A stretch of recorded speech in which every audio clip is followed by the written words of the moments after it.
Hello everyone, it's Celia and Julia baking again, and this time we're doing gluten-free. My daughter did the chocolate chip cookies with us when she was up here, but we didn't have time to do the biscuits, which we're going to eat for dinner tonight, so I'm doing it now and Julia's my video. And what I'm doing at the moment is, as you can see, I'm grating butter, which I'm sure some of you have already done who do this, because this is a good way to keep the butter cold and be able to mix it in, because these biscuits, the person who writes this blog, Nicole, and the link is on the website, is all about keeping everything cold. So I know you usually keep things cold for baking, but is it particularly important with gluten-free? It seems to have a good effect on gluten-free. Mm-hmm. So, and the other thing is, this is actually unsalted butter from Trader Joe's, and it comes in a different shaped block, which frankly is much easier to. It's still 4 ounces. Yeah, it's much chunkier to grate. Can you hold that up for just a second so we can see the size of it? Yeah, look at that. That is a nice chunky thing.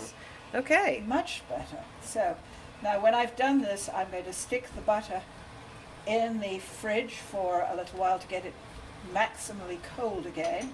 I've already measured out the other ingredients. It's all very simple. Olivia keeps on telling me how simple it is, so I'm listening to her.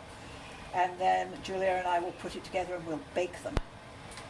Okay, I've chilled down the butter, which as you saw before, I got all it's so fancy looking.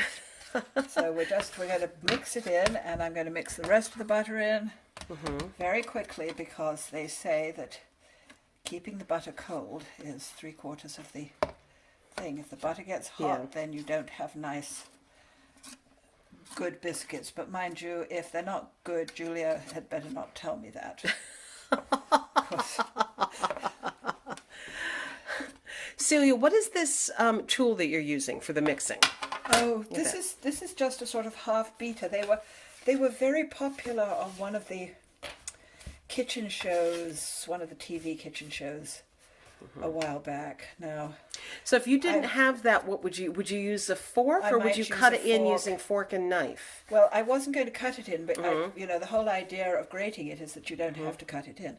But I do think one thing that I have done that I would encourage people to do is wash their hands under the coldest water possible before they actually put their hands in here, because I'm doing better right now doing this and just breaking up where the butter has clumped than I was before. But when I come to put the buttermilk in, which will be next, we will let it go. I'm going to, from what she says, I don't roll this out. This gets lumped onto the baking sheet, which is lined with parchment paper, by the way.